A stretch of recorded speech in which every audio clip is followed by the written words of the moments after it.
So, what is the scientist practitioner model that a psychologist should adopt? Well, a good starting point would be, is psychology a real science? Now, this is quite debatable, and philosophers love to argue for this for days, weeks, even years.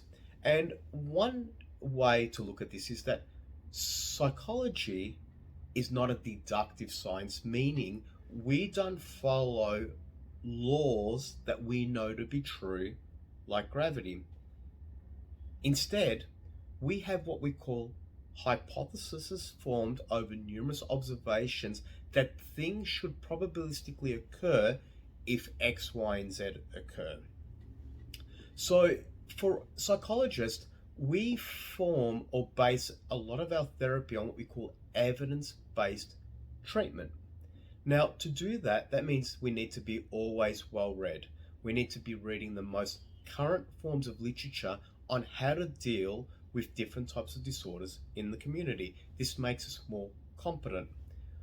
The scientist practitioner model is not just only about applying therapeutic models that have been shown in a research lab, it's also about adapting, tweaking, and ensuring that they're compatible to your client and your client's story. We have to individually tailor that theory or that therapy to match our client.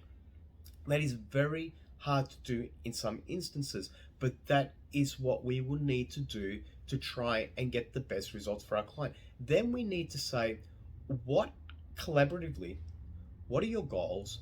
What are some of your concerns, and what do we want to improve? So the client may say, I'm too high in anxiety, I'd like to get that down. And then we'll say, okay, how are we going to do that? What are some of the hypotheses? If we do X, Y, and Z, should anxiety go up or should it go down? We want to say that it should go down.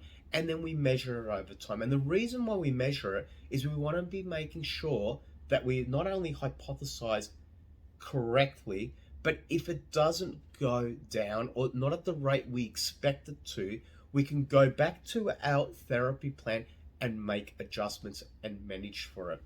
So when we look at the science practitioner model, it really comes down to the psychologist using evidence-based theories, applying and adapting them to their individual, and finding out what the client's goals and aims are and measuring them over a period of time to see that there is a positive impact on the client during therapy.